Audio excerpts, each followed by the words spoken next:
There.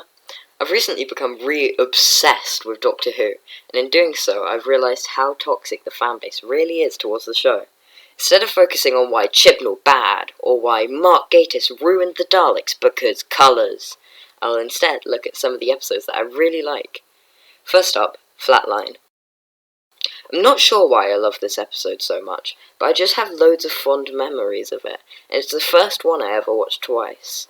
This episode, written by Jamie Matheson, is about two-dimensional monsters who are trying to understand 3D life and eventually get that extra dimension, which they end up achieving with mixed results. But the monster isn't the only important part in a Doctor Who story. A big part of this story is that the Doctor is confined to the TARDIS, meaning that Clara has to act as the Doctor for this episode, even getting to use the sonic screwdriver and psychic paper. The reason the Doctor is stuck is because the outside of the TARDIS has shrunk, leading to some funny scenes like Clara taking a whole mallet out of her bag. This concept is awesome and shows how limitations usually create better stories like Turn Left. They needed to film the Doctor scenes quickly, so just trap him in the TARDIS and you're good. The episode starts with a great pre-intro scene where a man is on a call with the police. He might have taken the saying hide in plain sight a bit too literally, but at least he's whispering. After talking about knowing who did it, he gets zapped and the camera pans to show him stretched out across the wall. The picture does look a little silly, but this establishes the monster really well without giving everything away. The imagery of people being flattened on the wall is really nice. It looks cool, gives a reason for Rigsy, and is a smart way to not spend loads on CG and costumes. Speaking of Rigsy, he's a great example of how everything in this episode flows together really nicely.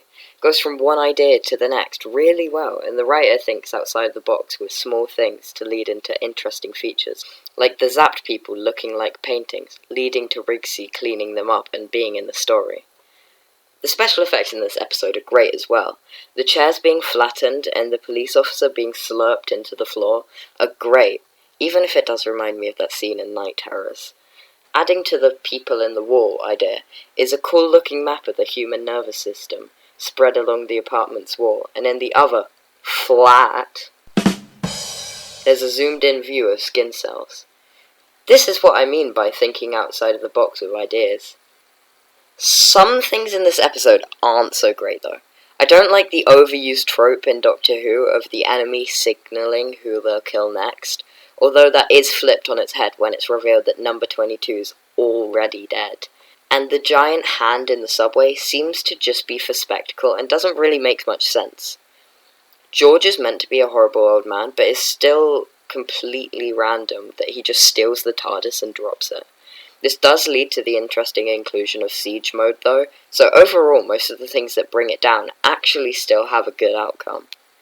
I always love when the Doctor tinkers about and invents things, so the TARDIS was a nice invention, and its instant defunction ups the threat of the boneless.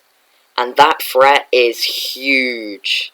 They can literally flatten a train instantly, and had enough power to charge a whole TARDIS. Overall, I love this episode. It has great writing, characters, monsters, and ideas. This might be because I just watched it, but I honestly think this could be one of the best episodes in all of Doctor Who, and I think it's safe to say it's a Doctor Who masterpiece.